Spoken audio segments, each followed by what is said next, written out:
So somebody asked me what plein air painting is, and it is where you go painting outside and not in a studio.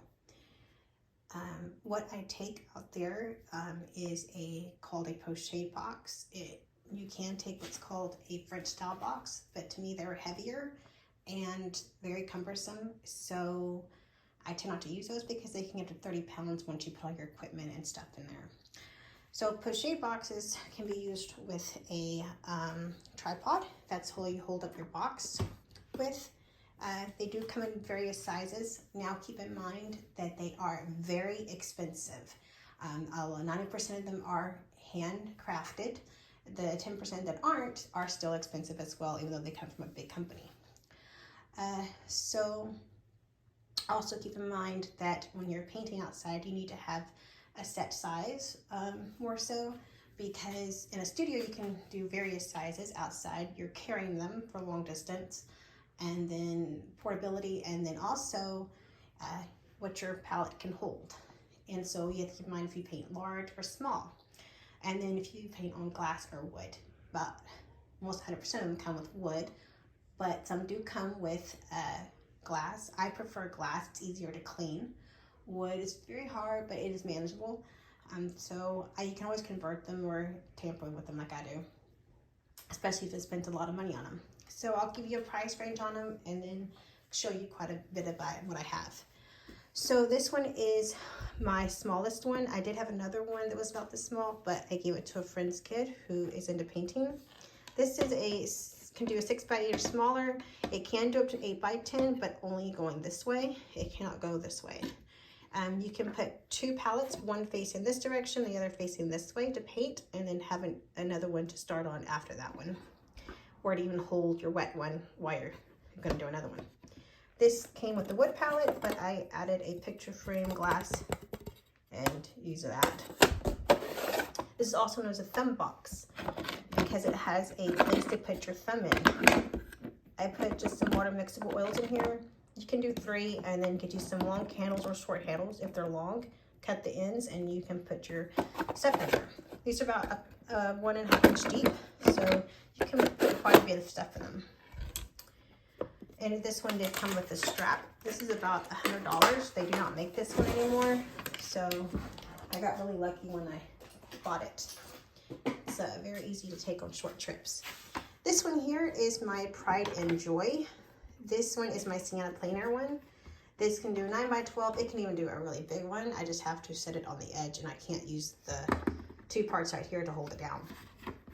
But you cannot do canvases with this one. Oops, dropped my holder there. Which this one's clamped on good. It's magnetic, which is why I like it, because it's very easy to latch on, and it holds really well. And you can put your brushes right here.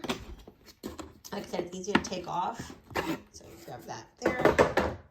And then you have these extend back to hold this up. And then this is here, you can adjust the size. This comes with a glass palette. That's why I love it. Besides that it's lightweight, it comes with the features that I like. The glass is removable, and it's very easy to remove once you take these magnetics out. There's a hole here to put your finger underneath to push the glass up. So, yes. And I do have a very messy palette. This one here retails for $197. I bought it for $210 when it first came out. And I love it. It's my one I use predominantly. This one here is my Gorilla Painter box. It is very heavy and bulky. I do not take this one outdoors because, like I said, it's very heavy. And even though it holds a lot, it's really heavy. So this is like indoors for me. It's got feet on the sides here, as well as a handle here, and you can put a strap if you want. This does work for all mediums because you can lay flat for watercolor if you need it to. And it can fit really long brushes without having to take the end pieces off. You can also hold canvases in here as well as panels. It's very deep. This is more than 1.5 inches deep. And so you have different stuff to use if you need it, places to put your paints, tools. These come out if you need to make room for more stuff, or you can move it over here. This comes down if you want to rest your arm, or I mean like this, or you can bring it back down. This one is more used in the studio than I do take it anywhere else. This one was about $2.10 when I bought it, and it's by Gorilla Painter, and it holds 9x12s or bigger. The next one are my handcrafted ones.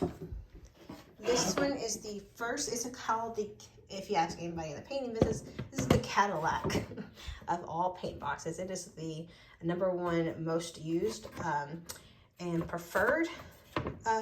It came out, it was like almost the very first one ever for pochade boxes. So this is called the Open Box M. It cost me $257 plus shipping. It's about 300 something.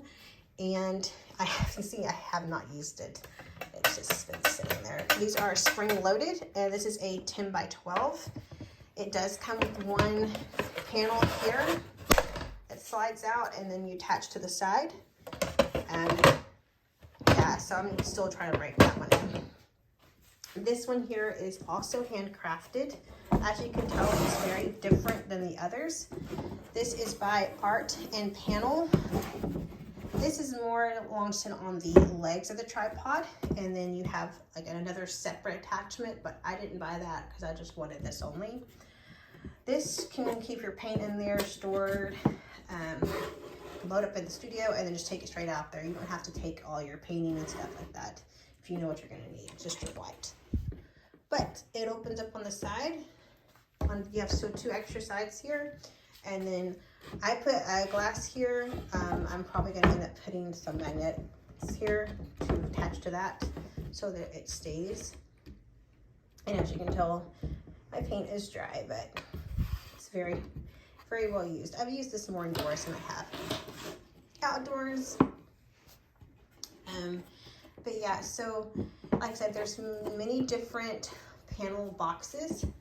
They each do various different things, and they come in different sizes. So you just need to know what works for you.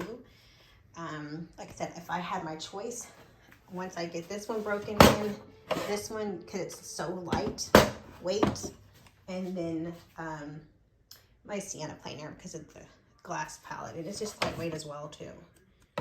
So for the tripod, any tripod really works. I have a heavy duty one here. This is called Sienna Planer.